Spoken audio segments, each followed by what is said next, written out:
ये वही भाई हैं जो 3-3 दिन बैठ के मेरी कमाई गिनते थे और मुझे 1 रुपया भी कभी नहीं देते थे। अभी तो मैं उनकी मोहताज भी नहीं हूँ कि वो मुझे पैसे दें तो मैं खाऊँ।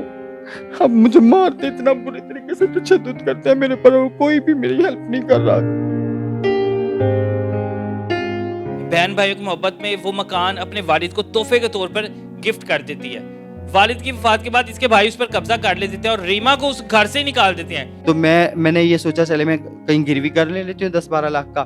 तो वो पैसे मेरे कमरे में पड़े हुए थे तो इन्होंने वो मुझसे माँगे, जब मैंने नहीं दिए तो इन्होंने मुझे डंडों के साथ मारा। भाभियों ने और बच्चों ने मेरी अलमारी में से सारे पैसे, मेरी चीज़ें निकाल ली। मेरी वालिदा के पास जितना भी पैसा ज़ेवर पड़ा था वो मेरी बड़ी भाभी ने लूट लिया। मेरे साथ रीमा मौजूद है जो कि जिन्स से ख्वाजा सरा है। बचपन में इसके वालिदैन और इसके भाई वगैरह इसे तशद्दुद करके घर से निकाल देते हैं, लेकिन जब इस चीज़ का इल्म होता है कि ये लाखों रुपया कमाना शुरू हो गई है, इसे वापस घर ले जाते हैं।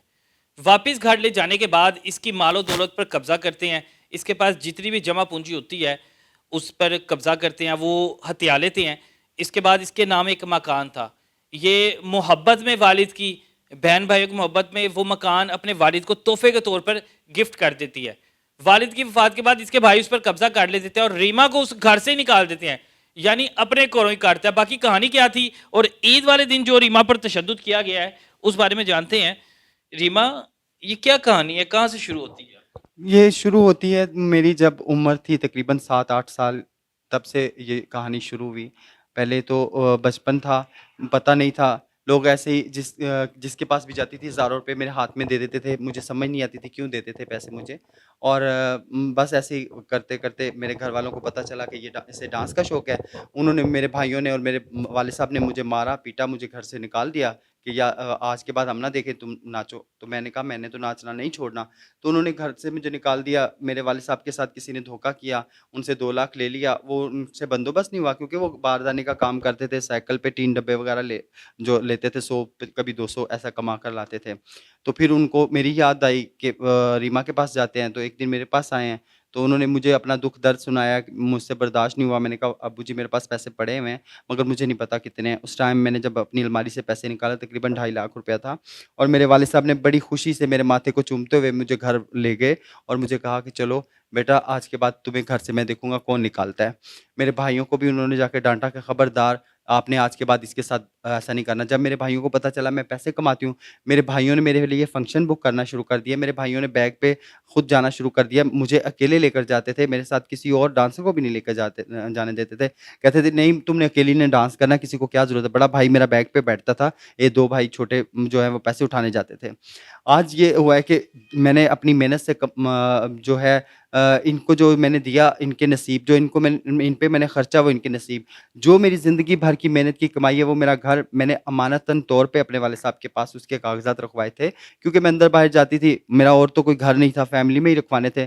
तो वो मेरे साथ मेरी बड़ी बहन ने वादा किया था कि हम सब तुझे तेरी इमानत जब तू कहेगी देंगे, मगर उन्होंने मुझे मेरी इमानत नहीं दी। उल्टा मुझे पता चला मेरे घर को उन्होंने वालिद साहब के नाम ट्रांसफ़र करवा लिया फ़ेक तरीके से। जिसके बाप से मैंने घर खरीदा उसके बेटे को पैसे देकर उन्होंने जो है मेरे घर के डॉक्यूमेंट्स जो है वालिद साहब के नाम ट्रांसफ़र करवाए, जो कि मैंने नहीं करके दिए। मैंने खरीदा, खरीदार मैं हूँ। मैंने करके देने थे तो वो होने थे। पहले मुझे उन्होंने कहा कि आपने वालिद साहब को घर बेचा है, आपने वालिद साहब से घर के पैसे ले लिए हैं, जो कि झूठ है, किसी के पास भी इस चीज़ का प्रूफ़ नहीं। फिर बाद में रिकॉर्डिंग में ही मौजूद है, मेरे पास रिकॉर्डिंग मौजूद है, अगर आप कहेंगे तो मैं आपको सेंड कर दूँगी, आप सुनवा दीजिएगा कि उन्होंने कहा जी वालिद साहब ने उनसे घर खरीदा है, जिनसे मैंने घर खरीदा है। उन्होंने अब 2 जगह बेचा है, ये तो अब आगे चल के पता चलेगा अगर पुलिस वाले मेरे साथ ताउन करें, अगर ये पंजाब पुलिस जो है, जिनकी ड्यूटी है कि हम लोगों को, मजबूर लोगों को जो परेशान हैं, उनको हेल्प किए जाए। ईद वाले दिन, चाँद रात वाले दिन मुझे मेरे भाइयों ने घर पे इतना बुरे तरीके से तशद्दुद किया, मुझे डंडों के साथ मारा, गली मोहल्ले में घसीटा, सब लोगों ने मुझे देखा, उन्होंने कितने बुरे तरीके से मुझे घसीटा और लोगों को वो ये झूठ कहते हैं कि इसने वालिद साहब से पैसे ले लिए हैं घर के, अब ये हमें ब्लैकमेल करती है, तंग करती है। जबकि अभी मैंने 21 लाख का घर बेचा है ये आलू वाले रास्ते, काना वाली साइड पे। तो कुछ पैसे मेरे पास थे, मैंने कहा चलो ये मुझे मीठे बनकर ले आए हैं, तो अब फिर ये मुझसे पैसे छीनना चाहते हैं। तो मैंने ये सोचा चले मैं कहीं गिरवी कर ले लेती हूँ 10-12 लाख का। तो वो पैसे मेरे कमरे में पड़े हुए थे, तो इन्होंने वो मुझसे माँगे, जब मैंने नहीं दिए, तो इन्होंने मुझे डंडों के साथ मारा और मेरे कमरे से सीसीटीवी कैम लगाया हुआ था, वो सिक्योरिटी कैम वो उतार लिया और लाइट बंद कर दी। मुझे बाहर मारने लग गए और मेरे भाभीयों ने और बच्चों ने मेरी अलमारी में से सारे पैसे, मेरी चीज़ें निकाल ली और सारी रात मुझे थाना चुंग वालों ने, मैंने दरख़्वास्त भी दी हुई, 2 दरख़्वास्तें मैंने दी हुई हैं। एक प्रॉपर्टी की और एक इन्होंने जो मेरे वालिदैन के पास मेरे पैसे और मेरा ज़ेवर पड़ा हुआ था। मैं मस्कत जाती थी, बार डांसर थी, वहाँ मुझे गोल्ड गिफ्ट होता था। मैं लकी रानी सर्कस पे डांस करती थी, वहाँ पे मुझे इतना गोल्ड गिफ्ट होता था, इतना पैसा मैं कमा कर लाती थी। मेरा बैंक अकाउंट तो मैंने बाद में खुलवाया, पहले मेरी माँ के पास ही सारे पैसे पड़े होते थे। मेरी वालिदा के पास जितना भी पैसा ज़ेवर पड़ा था, वो मेरी बड़ी भाभी ने लूट लिया। अब जो है कि उनको जो उम्मीद थी कि ये हमें पैसे देगी, जो घर बेच कर आई, मैंने नहीं दिया, तो उन्होंने मुझे इतना बुरा तशद्दुद का निशाना बनाया और मुझे पुलिस वालों ने ज़रा भी जो है मेरा एहसास नहीं किया, बल्कि आमने-सामने बिठा दिया कि ये दोनों पार्टी आपस में लड़ी हैं, इनकी जो है वो 571 का पर्चा देंगे और सुबह ज़मानत हो जाएगी, लड़ाई का यही होता है। मैंने कहा सर मुझ पर उन्होंने कातिलाना अटैक किए हैं, ये देखें सर मेरे जिस्म पे उन्होंने डंडों के साथ सारा जिस्म मेरा नीला है, आप मेरा मेडिकल करवाएँ। मेडिकल नहीं कर रहे थे, फिर मैंने अपनी काबीना के लोग बुलाए, उन्होंने फिर जब वहाँ पे शोर किया, तब जाकर उन्होंने मेरा मेडिकल का वो दिया कि अब मैंने मेडिकल करवाया है वो पुलिस ट्रेनिंग सेंटर से। अब वो देखिए मेडिकल भी आए हुए को 2-3 दिन हुए हैं, उन्होंने मुझे डॉक्टर साहब ने कॉल की है कि मेडिकल आ गया। तो अब वो कार्रवाई मेडिकल लेकर आएँगे तो करेंगे, वो मेडिकल लेने भी नहीं जा रहे हैं और वो डॉक्टर कह रहा है कि उनको को कि आके मेडिकल रिसीव करें। तो ये थाना चुंग वाले जो चौकी वाले हैं, ये उधर मेडिकल लेने नहीं जा रहे। तो अभी तक उन्होंने मेरे भाइयों को गिरफ्तार नहीं किया और वो मुझे हँस-हँस के और ऐसे तंज़िया मुझे देखकर मेरे अलमारी को वो शीशा टूटा हुआ है, वहाँ से मेरे रूम के पर्दे को उठाते हैं और देखते हैं, हाँ, हाँ, हाँ, ऐसे करके जाते हैं कि मुझे अपने ही घर में इतनी वो 24 घंटे टेंशन होती है कि मैं सही तरीके से सो नहीं पाती। तो खुदारा अल्लाह का वास्ता है, मेरे साथ इंसाफ़ किया जाए। पंजाब पुलिस को मैं खुदा का वास्ता कहती हूँ और मरियम नवाज़ जो हमारी वज़ीर आला पंजाब हैं, प्लीज़ आप तक अगर मेरी आवाज़ पहुँच रही है तो प्लीज़, मैं बहुत परेशान हूँ, मेरे साथ बहुत ज़्यादती कर रहे हैं मेरे बहन-भाई। वही भाई हैं जब अब डांस करती थी, नाचती थी और पैसे इकट्ठे करती थी। जी, ये वही भाई हैं जो 3-3 दिन बैठ के मेरी कमाई गिनते थे और मुझे ₹1 भी कभी नहीं देते थे। अभी तो मैं उनके मोहताज भी नहीं हूँ कि वो मुझे पैसे दें तो मैं खाऊँ। अब मुझे मारते इतना बुरे तरीके से तशद्दुद करते हैं मेरे पर और कोई भी मेरी हेल्प नहीं कर रहा। मैंने हर जगह तहफ़्फ़ुज़ सेंटर मैंने दरख़्वास्त दी, वहाँ से मुझे कोई हेल्प नहीं मिली। मैंने ये ख़वातीन मुहतसब आला वहाँ पे मैंने दरख़्वास्त दी, वो वहाँ से मुझे कोई हेल्प नहीं मिली। थाना चुंग में गई हूँ, वहाँ से कोई हेल्प नहीं मिली।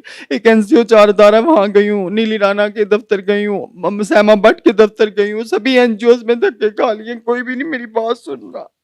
और सब मुझे बुरा कह रहे हैं, उल्टा कह रहे हैं, तुम बहन-भाइयों को छोड़ दो। क्यों मैं छोड़ दूँ? मेरी मेहनत की कमाई, अगर वो मुझे अच्छा नहीं समझते, मुझे एक वक़्त की रोटी नहीं खिला सकते, तो मेरे घर में क्यों रह रहे हैं जिसका 1.5 लाख रुपया महीना किराया है? अगर मैं मुझे रोटी नहीं खिला सकते, तो मैं अपने घर को रेंट पे देकर क्यों नहीं अपनी ज़िंदगी सुकून से गुज़ार सकती? ये जाएँ अपने वालिद साहब की प्रॉपर्टी ढूँढे कहाँ पे है? खुदारा मेरे साथ इंसाफ़ किया जाए, मैं बहुत परेशान हूँ। मेरे साथ पुलिस ज़रा भी तावन नहीं कर रही। इसी तरह ये है कि केस लटके जाते हैं लेकिन इंसाफ नहीं होता। अल्लाह ताला हम सब के दिलों में रहम पैदा करे कि हम लोग रिश्तों से ज़्यादा जो तरजीह देते हैं वो मालो दौलत की देते हैं। जब इसके पास पैसा था तब सारे भाई इसके आगे पीछे घूमते थे, लेकिन आज ये कमा नहीं रही, आज ये डांस नहीं कर रही। जैसे इसने डांस करना छोड़ा है, उन्हें पता अब कमाई का ज़रिया तो बंद हो गया है, वो इसे रोज़ाना तशद्दुद करता है और घर से निकालने की धमकियाँ देता है। अल्लाह हाफ़िज़ है ऐसे इस मुल्क का।